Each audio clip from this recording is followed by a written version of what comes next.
The Indian government has taken a significant step to boost competition in the country's aviation sector by approving 3 new airlines, just weeks after widespread flight cancellations by IndiGo disrupted air travel nationwide.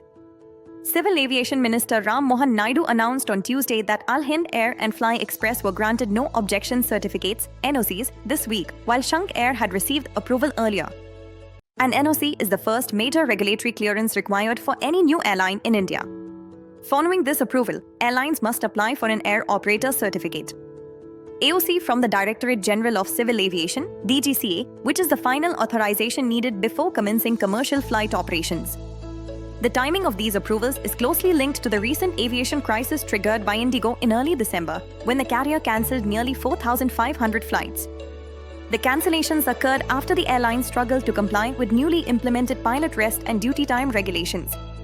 The disruption caused chaos at major airports across the country and left tens of thousands of passengers stranded.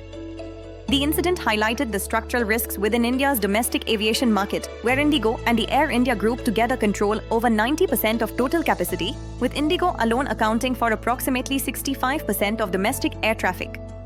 Industry analysts argue that such high market concentration makes the aviation network vulnerable, as operational failures at a single dominant carrier can have nationwide consequences. By approving new airlines, the government aims to reduce market dominance, encourage healthy competition, and enhance resilience within the sector. Increased competition is also expected to improve service quality, stabilize airfares, and provide passengers with more travel options. As India's aviation market continues to expand rapidly, policymakers view the entry of new carriers as a strategic move to support long-term growth while preventing over-reliance on a small number of dominant players. The approvals signal a clear intent to create a more balanced, competitive, and passenger-friendly aviation ecosystem in the country. Best Shot in Second says what matters. Stay tuned on Best Shot for more such updates. Tap to subscribe.